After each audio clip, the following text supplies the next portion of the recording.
Hello, everyone. Well, guess what? Betsy actually likes to hear my hunting stories.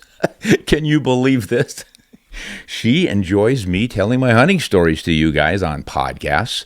And a fair number of people have written in and say they like that too. They're driving to work or driving to a hunt and they just kind of like to hear the stories.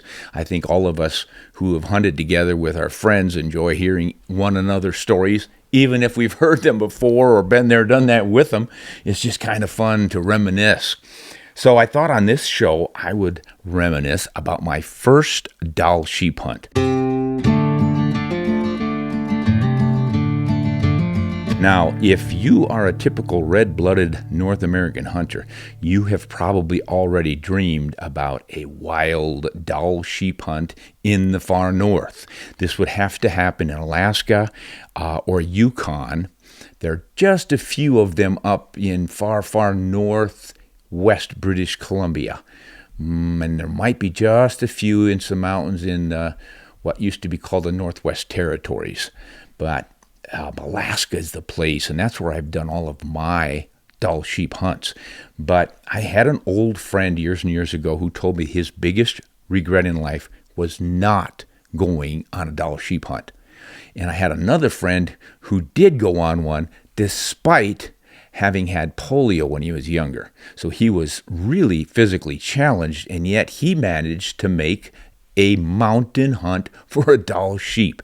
And he had that sheep mounted in his house, and he just absolutely loved that whole adventure. It just was a major marking spot in his life.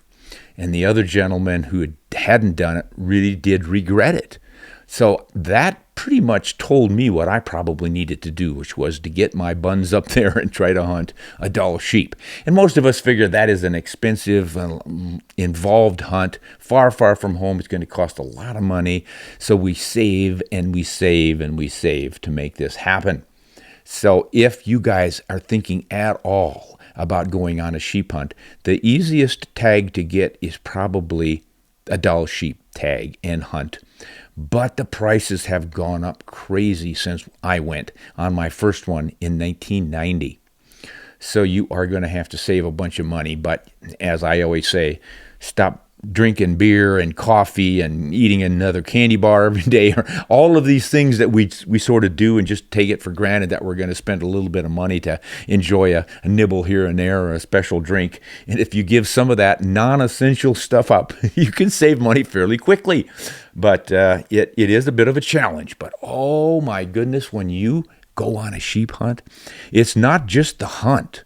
It's the dreaming of the hunt, preparing for the hunt, choosing which rifle you're going to use, which cartridge, and then the bullet and ammunition, the scope you're going to put on it, the binocular. Do you need a spotting scope or not? What tripod should you put on that spotting scope? You will have, most likely, years to dream about and prepare for this hunt. But a lot of the equipment that you gather for this can be used for just about every other kind of hunting. And on this particular hunt, I took along a rifle that I have spoken about many times before. In fact, not too long ago, I did one of these podcasts on a big whitetail hunt I did with this rifle.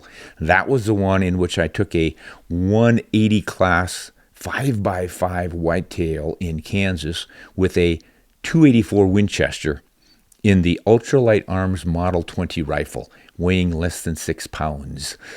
This is a mountain rifle. It's why it was designed.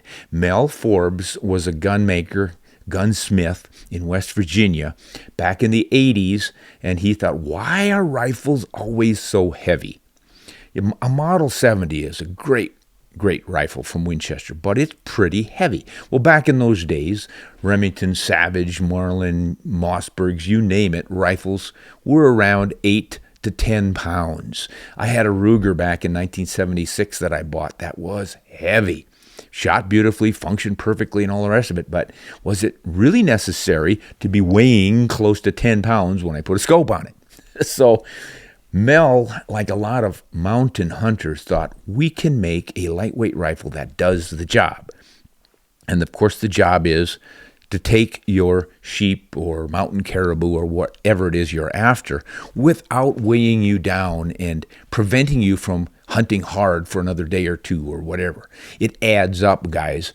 If you're a backpacker or know any backpackers, you pretty much realize that these people, to save weight and maintain their endurance over a week or two of hunting or just plain hiking, you really need to shave the weight down on your equipment. You've got a pack and a sleeping bag and a stove and your food and some spare socks and all these things. You added another couple of pounds of rifle and you think, who can't carry 2 more pounds of rifle? But it adds up and it starts to drag you down. And I've been out with many people on mountain hunts who said, that's it, I can't go anymore. I am dead tired. I cannot cross that last mountain. And on this hunt, if I hadn't crossed that last mountain, I wouldn't have gotten my sheep. So let's go hunting. Went up to Alaska, got a hunt through Jack Atchison and Sons Booking Agency, Butte, Montana. Great guys. They put me on a great hunt in the Alaska range with Philip Esai. He was a native up there who was an excellent guide, had his son-in-law working for him as well, and his wife and his daughter. They were maintaining the camp. So we had a great camp, classic stuff, wall tents, as well as some sleeping tents, and we were going sheep hunting in the big mountains, the Alaska range. That's where the highest mountain in North America is, Denali Peak, Mount McKinley. I forget what the size of that thing is, 22,000 feet, I think. And at any rate, we weren't going that high, but we were in that mountain range. And the trick, of course, is to find the sheep before you run out of steam. So we had a great camp, and we spent a day getting acclimated up in altitude and whatnot, and then we took off. And as I remember, Keith Atchison was actually with me. He and I were in the same camp at the same time, and he went off with Philip's son-in-law, and I went with Philip himself. So we went to different parts of the mountain so we wouldn't step on one another's toes. I don't remember what Keith was shooting, but my rifle was kind of catching everyone's attention because it was so unbelievably light, and yet it shot quite well. Right around 1 1/8 inch groups at 100 yards to just under 1, depending on the day I shot it. I think I was using 100. Gosh, guys, I don't want to swear that this is what it was. I'm going to think 140 grain nozzle partition, but it might have been the 139 grain interlock from Hornady, because I did use both of those. I had them both loaded up with hand loads, and they were going around 2,900 feet per second or so. At any rate, this is what I'm using, and I'm feeling pretty confident in it because it was shooting beautifully, and the recoil was surprisingly minimal, really, really light. And all the people who have shot that rifle say the same thing. It's just like, I can't believe how little recoil there is in this thing. It only weighs 6 pounds. The rifle itself, by the way, weighs less than 5 pounds. But that's before you put a scope on it and a sling and some rounds down in it. So it's just under 6 pounds when it's field ready. But boy, what a rifle. At any rate, I wasn't concerned about that. I was concerned about finding a sheep. And we spotted some the second day from camp with the big eye, as we call it, the spotting scope. Up in Alaska, or any place where you can see a long way, you can use a spotting scope at high power to find game miles away. You don't just look with your binocular for a half a mile or even a mile. You put that spotting scope on and you start glassing mountain slopes and peaks in different places, 3 miles, 5 miles, as much as 7 or 8 miles away. If the air is clean, crisp, like it usually is up there, you can do that and spot your game. And sometimes you can even tell if it's a legal ram or not at 5 miles. And we've done that before. At any rate, on the second day, we were doing this, and we spotted some little white specks way out there. And Philip knew the area, and he said, oh yeah, I know how to get there. Let's pack up. We might have to stay overnight. Let's go. So we got everything packed up and headed out. Spent most of the day getting into the vicinity, and then we started looking for our sheep. And a white sheep isn't all that difficult to find, but you've got to be on the right side of the mountain. And we weren't for the longest time. I can remember climbing up out of the brush onto the tundra until finally we're above the tundra in the rocks where there's very little of anything, but that's where the sheep like to spend the day, away from predators, way up high. And as we were going, a great big moose stood up that almost made me lose my teeth. This thing was magnificent, and it was right at the edge of the brush, starting up into the tundra. We were looking down on it, and it stood up. Wasn't spooked by us, but it stood up and started foraging, and it had antlers like a couple sheets of plywood hanging off of its head. I mean, this was a moose of a lifetime, and I couldn't do anything about it because I didn't have a moose tag, and it wasn't moose season anyway. But anytime you're hunting up in country like this big part of the reason you're up there is to see all these sights that most of us, when we dream about Alaska, we're quite aware of the big moose and the big caribou and the grizzly bears and all the denizens of the mountains of the far north. That stuff is still up there. The Jack London adventure is still there. You get your hide up there and your boots and you put your little tent out there and you just start living in those mountains, and you're going to see it. You're going to hear it. You're going to smell it. It's just the kind of wild adventure that my friend urged me to take, and I was on it. So we are hiking and hiking and hiking up there and getting a little bit tired. Fortunately, Phil had brought along some fried chicken. Now, this is a great little backpacker food. It's not going to last you for days and days, but on the first day, oh yeah, late in the day, that drumstick tastes mighty fine. And that gave me a little extra boost of energy. And we had gone about as far as we could go, but Phil thought that the sheep we had seen earlier were probably still another high mountain ridge away. It was above us, probably a half a mile was what we had to cover. But the lights were already going down because some clouds had moved in. And in Alaska, the clouds move in off of the ocean to the west or the southwest, sometimes the northwest, but they're probably bringing in rain. You know, Alaska, it's infamous for rain, rain, rain, especially closer to the coast. Now, we're deep inland, but nevertheless, if it starts raining up there, or even just cloudy and some fog moves in, you're not going to be spotting a lot of sheep at distance. It really reduces your ability to hunt effectively. And since we still had pretty good light, and we thought we were close to where we had seen those rams, I thought rather than spend a night out and then start hunting again the next day, we should probably push on. We had maybe an hour of daylight left. Let's get this done. So we continued up the hill. We left a really good bench on which we could have camped fairly comfortably and pushed on up over the rocks to get to the top. And when we got there, we looked around and saw a lot more rocks. And big rocks everywhere and no white sheep. But I finally looked down the slope, and right below us, a significant distance, but on the same slope, there were horns sticking up above a big boulder, and they were sheep horns. Bingo. We found them. Just one. Usually, rams, whether they're bighorns or Dalls or stones, rams will be in a bachelor group. There'll be more than one. So we started looking around going, where are the rest of the sheep? We had seen them earlier, but now that we're right there and we've got one with just his horns sticking up, nothing else was apparent. So where are they all? Well, we didn't have a lot of time to worry about it, nor did we see enough of this sheep to even assess his status as legal or not. Up there it was full curl ram, or at least 8 years old, before you can shoot. We needed this guy to get out from behind that boulder so we could tell what he was. Now, I did something that I think most people would say is kind of foolish. I started running towards this ram. If you've ever been up in mountains on shale slopes, you know, you can leap in the air, get pulled downhill by gravity, hit the shale, it slides out from under you, and you get a free ride.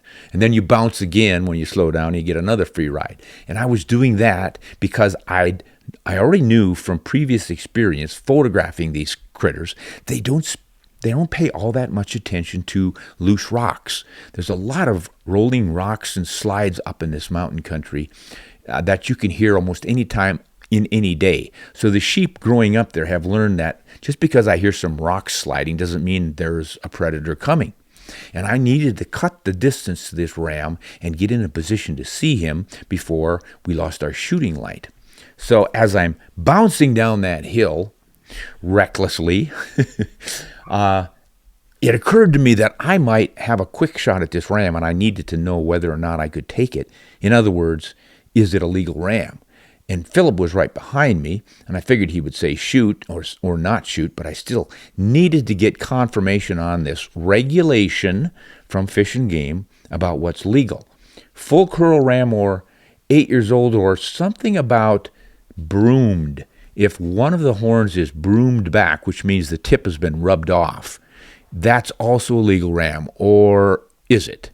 This is what I wanted to confirm. So I stopped my bouncing, turned around to look at Phil, and asked him, "Hey, Phil, what's that regulation about broomed? Can I shoot? Should I shoot if it's broomed? Or do I have to count annual rings to see if he's 8 years old? Or what exactly is it?" And Philip was bug-eyed looking, and had this look on his face like, "What are you doing?" And I thought, I'm just asking you, what's a legal ram? In case he gets up in a hurry and I need to shoot fast, what's legal? And he's still bug-eyed and going, "Shoot." I'm thinking, shoot? Shoot what? He hasn't gotten up from behind her. Oh, yes, he has. When I turned to look at Phil, the ram, unbeknownst to me, stood up from behind this big boulder and was looking right at us. That's why Phil was bug-eyed and looking at me like I was some kind of an idiot, because I was.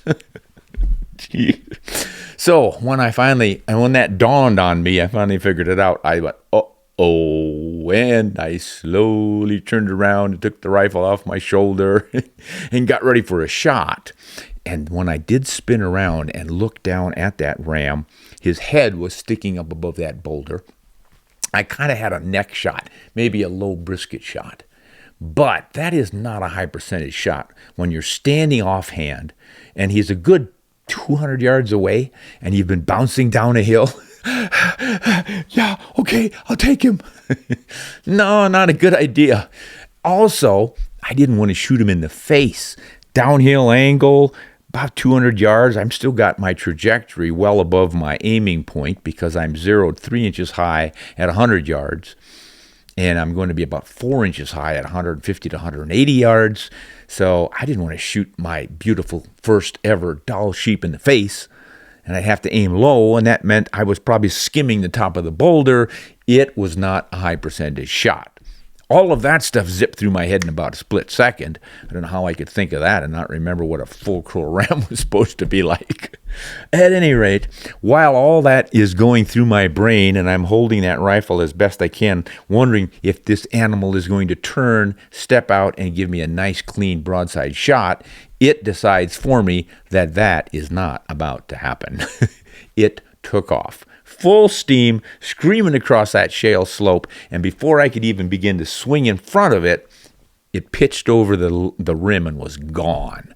And Philip was about ready to strangle me.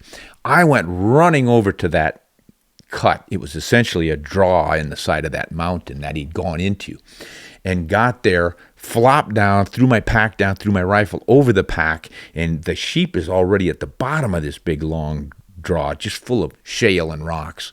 You can even hear them sliding as he's running across it.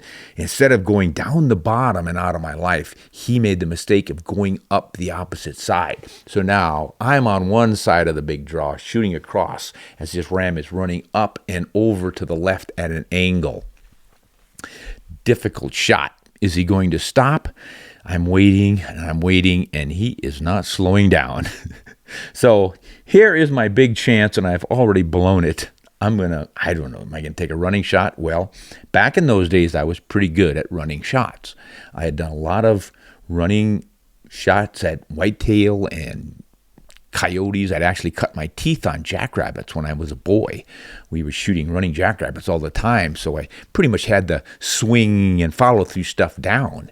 But that was with a 22 rimfire. This is going a lot faster than that. But this animal's also a lot farther away than most of my jackrabbits were. So I just kind of had to wing it, figuring if I hit this guy, I'm probably going to get him because there's really no place to hide other than the rest of the mountain range. He needs to clear out, get over another ridge, and be gone. And until then, I can probably get a shot into him. So let's try it. So I said to Phil, hey, call my shots, because if I come out of recoil and I haven't seen where they landed, I don't know if I'm behind him, ahead of him, below him, or whatever. So I fire the first shot, and as luck would have it, I do see the hit. I've got my scope set at a pretty, probably 6x. Don't remember exactly, but it only went up to 8. So I probably had it at 6x, which isn't bad for having a good wide field of view to see your shots. And this is really critical, guys. When we're out shooting at distance like that and we miss, it's nice to see where that bullet hit so you can compensate. And I saw the puff of rock and dust erupt behind him. Looked like my elevation was good. I had figured he was probably 350 yards away or so. So I launched my shot knowing that I was still within point blank range and I'd be good if I just held level with maybe the top of his back when I launched my shot.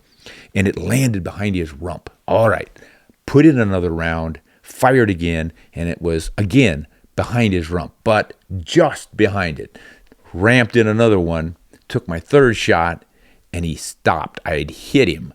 And I looked at him through my scope as I was reaching in my pocket for another round because this rifle only held 3.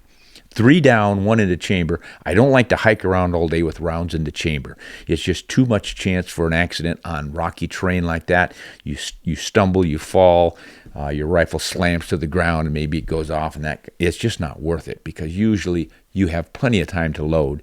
And even in this situation with all the rapidity of get going, I was still able to get that thing loaded and get my shots off in plenty of time. But I only had 3. But I hit him on the last one. So now it was a matter of finishing him off. Now, I don't recall if I had to shoot more than one more time. I think it was just my 4th shot that did the trick. But I saw where that first hit was, and it was a little too far back. It was right in front of his ham, the way I remember. Or maybe it was actually in the ham a little bit. But I could see the red spot. And he stopped. So then I knew my elevation was good and he was no longer running, so I didn't have to lead him. So I just went for the same elevation and shot right above his shoulder, kept the line right on his shoulder, and that bullet arced in there and took him right where it was supposed to. And he came tumbling down through all those rocks and down and down. This seems to happen with every sheep I shoot. They start up high and they end up low because there's not much to stop them on these shale slopes.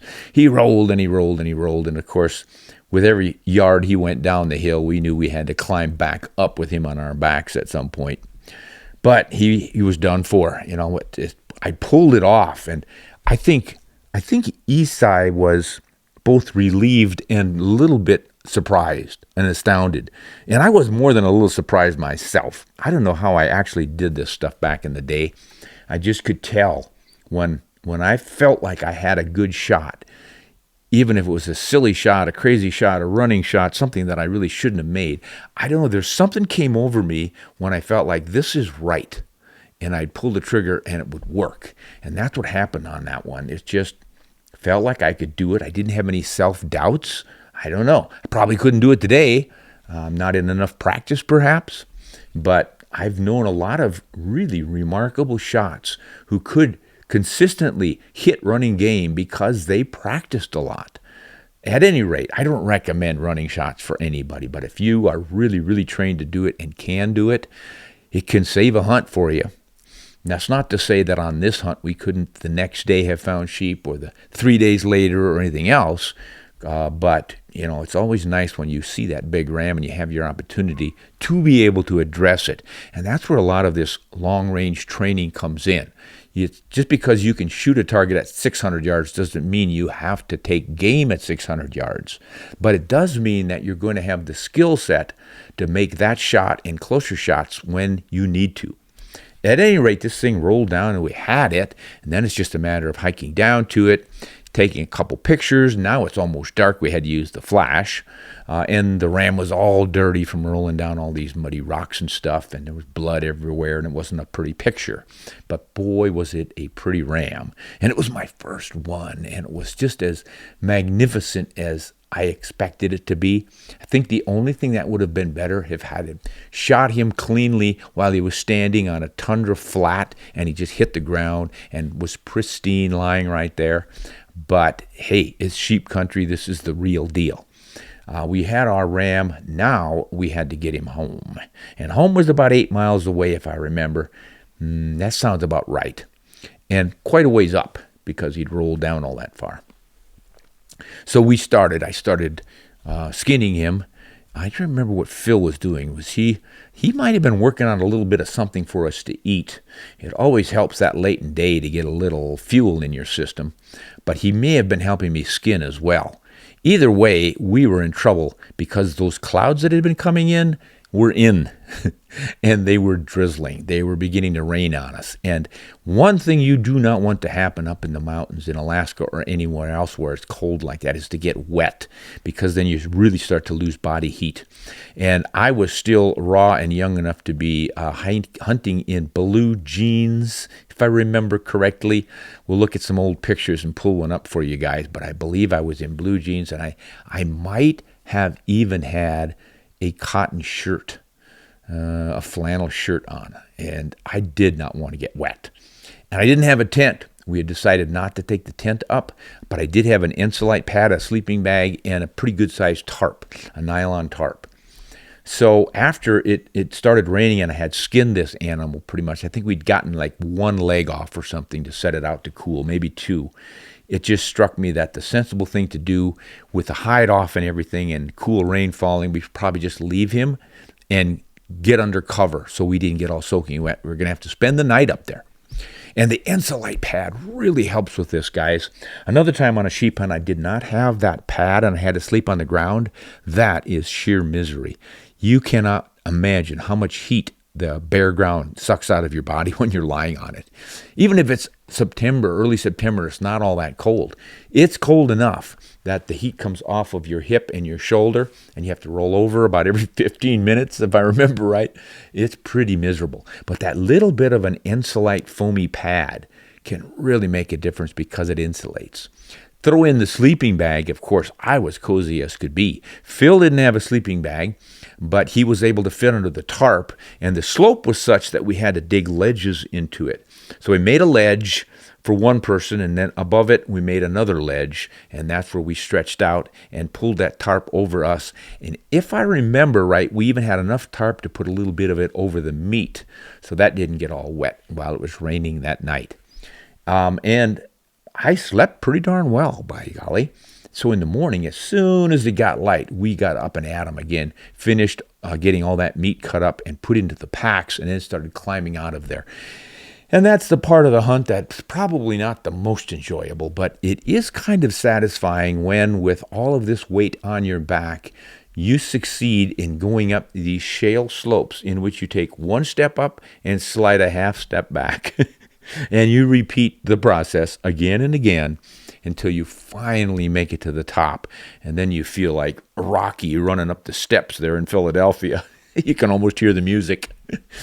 And then it's a downhill run pretty much the rest of the way on some pretty good tundra once you get off the rocky tops of these mountains. But what an absolute adventure. I got back to camp and discovered that Keith had gotten his ram as well. Neither one of them were monster book heads, but they were good representatives. Good mass on this animal in a full curl. So we both were pretty tickled with the sheep that we had gotten. And then we were free to go caribou hunting, and that actually worked out darn well too. While we were reveling back at camp with our sheep and enjoying some wonderful cooking from the gals, we were glassing for caribou out on the flats in the foothills. And I spotted a heck of a bull at about, well, I thought this thing might be 4 miles away. And when we looked on the map, it was more like 5 or 6 miles away. And I was astounded that I was seeing not just that it was a good bull, but I could see the back points sticking off of it. Really distinctive back points, real long. And I said, boy, that is a pretty impressive bull. I think I'd like to go after him. Well, we could do that tomorrow. So that's what we did. We got an early start and we went over that area, the general area, hoping he would still be around. Now, guys, you know that caribou are migratory. So seeing a bull one day and expecting to find him there the next is a long shot. Matter of fact, seeing him in 1 hour and expecting him to still be there 2 hours later is a long shot when they're migrating. But this was early enough that this was essentially a mountain caribou. It's not classified as that. It's still classified as the central barren ground, I think, caribou. But he wasn't migrating yet. He was still in his summer range where he just has a lot of great food to eat and he's feeling pretty comfortable. So he was still there when we went looking for him the next morning. And we made a stalk. I don't honestly remember all that much about it, but we could tell when we got there that this was the same bull based on this unique antler conformation that he had. So we got in position, made a shot again with that .284 Winchester. I loved that rifle and cartridge. For years I used that for all sorts of stuff like this, and it just never failed me. I even started shooting mainly using it for my whitetail hunts because I had so many more of those than anything else. But it took elk. I don't think I ever got to use it on moose. Mountain goat, took a mountain goat with it. Can't remember if I used it on pronghorn, probably didn't. Took a lot of coyotes with it as well. So it was just a wonderful, wonderful little rifle. Still have it. Don't get to hunt with it much anymore because I've got so many others and new cartridges and things that I have to work with and play around with so I can report on those. But boy, if you guys are looking for a great cartridge to build a lightweight mountain rifle around, that .284 Winchester, highly recommended. Again, it's a short action. You're going to be shooting probably 150 grain bullets. I don't generally set it up for the extreme range heavy bullets. You could do that if you throated it a little bit longer, but you're going to be seating that bullet pretty deeply in there. But I'm going to say you're going to get pretty much the same velocity as you would from any of the modern cartridges with the long bullets, a lot of headspace on them. It's just that your bullet shank is going to be a little bit deeper into the powder supply.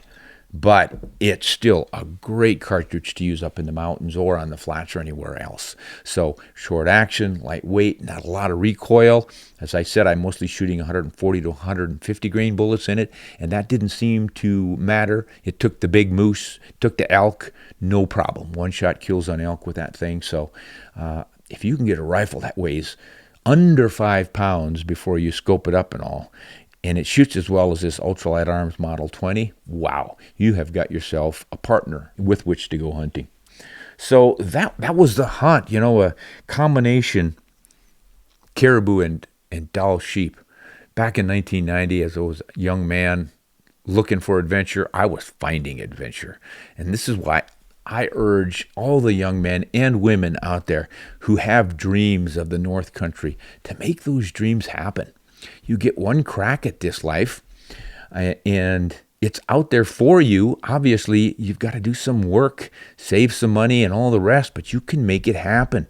And if you think that you cannot afford to pay for a guide on these hunts, you could maybe be a guide yourself. A lot of young people will do that. They will go up north before they have a lot of family obligations and they're tied down. They'll go up and work as a guide or a packer or anything else just to get their feet on the ground up there. And then after a while, you're probably going to be working for an outfitter if you do a good job. And there's often opportunities at the end of the season, or if a hunter doesn't make his trip and that sort of thing, that you might get to do a hunt of your own. And not a bad way to pick up that sheep tag. So other than that, though, you're going to have to enter the lottery. Back in the day, you could just go up there and buy a ram tag and take a hunt. But now I think virtually every unit that has Dall sheep in it, you have to put in for a tag and hope you draw it for a specific area, and then you can hunt. But it is what it is. If you want to go, you better get started. Not sure on how it works in the Yukon. I think maybe you can still go up there. If you have an outfitter, you can buy a license, because those outfitters can only take so many hunts in a season. And they know better than to overhunt their area, because season after season, year after year, they have to be able to provide their clients with some good rams, so they can't overshoot it. And there are not that very many rams taken anyway. It's all pretty tightly managed for sustainable use. But you check that out, and then the Northwest Territories, check that one out. And then British Columbia, the Dall sheep up in British Columbia, way up in the Northwest against the Alaska boundary, are generally found to be Fannin sheep, which is kind of a cross between a stone ram and a Dall ram. So they're not pure white. They get a little bit of a dark saddle across their backs or some other darker markings on them. But it's still a great sheep hunt. To me, it's never mattered whether I was hunting a Dall or a stone or a bighorn. It's a sheep hunt. The habitats might be a little bit different, but they are a magnificent animal that used to be remarkably common across the western states, Rocky Mountains from Mexico all the way up into Alaska. Now, of course, with settlement and all the usual things that go on, the populations are much depleted, and the southern sheep are susceptible to a lot of introduced diseases that came in with domestic livestock. So we're always struggling to keep those populations up. But it's worth the fight. It's worth the struggle. We are doing lots of reintroductions into old habitats and old areas. One of the more successful is the one in the Badlands of South Dakota. Historically, there was a native sheep, a bighorn. It was known as the Audubon bighorn, and it lived as far as what is now, say, Kadoka, South Dakota, a little town on the Interstate 90. Just south of there is the Badlands National Park. Those bad lands are eroded soils that gave sheep, bighorn sheep, some protection. They don't have to be high in the mountains. They just have to be on cliffs where they can get away from predators. And they were successfully doing that in this area. But by the 1930s, they had pretty much been shot out, poached out before good game management regulations and such came into effect. But in the 1960s, they brought some Rocky Mountain bighorns and introduced them back into that habitat. And by the 80s, that population was really thriving. And today, they have some huge sheep in that park and in the public lands beyond and around that park. If you want to see bighorn sheep, take I-90 to the Badlands National Park in November when they're rutting. It could be quite cold there, but quite often they're right on the tour road going through that national park, and you can sit there and watch some incredible sheep behavior right out of the window of your vehicle. So you've got a good opportunity there. And then most other places in the Rocky Mountains, they have reintroduced bighorns, and populations will really start to burgeon and grow, and you get some really big rams, and then the doggone domestic sheep diseases will hit. They'll get pneumonia or something like that, and there'll be a big die-off, and then they have to start over. I don't know if they're ever going to get this cured. They've been trying to come up with some way of inoculating these sheep so they don't get these diseases. If domestic sheep can live with them, you'd like to think the wild ones can, and maybe someday it'll happen, but we all have to keep working at it. And if you can help out, obviously you need $100 to fund a lot of this research. We've got biologists and pathologists working on all this stuff, trying to figure it out. And the Wild Sheep Foundation is a good organization to join. You will learn a lot about sheep and sheep hunting and how you can help with reintroducing sheep or improving their habitat or helping fund some of this research to get this disease problem fixed. And I think once we do that, we can repopulate a lot of the range, because a lot of these sheep are living in remote country, relatively high and isolated. The habitat is still pretty good in a lot of these places, so we could have another good sheep population. We just have to keep working at it, keep our nose to the grindstone, and keep more sheep on the mountain. So keep your dreams alive, folks. Start planning and plotting for whether it's a Dall sheep or a stone or a Rocky Mountain bighorn or a desert bighorn. Those are the ones that we're all interested in. I hope you can put your trip together someday. And when you do it, hunt honest and shoot straight.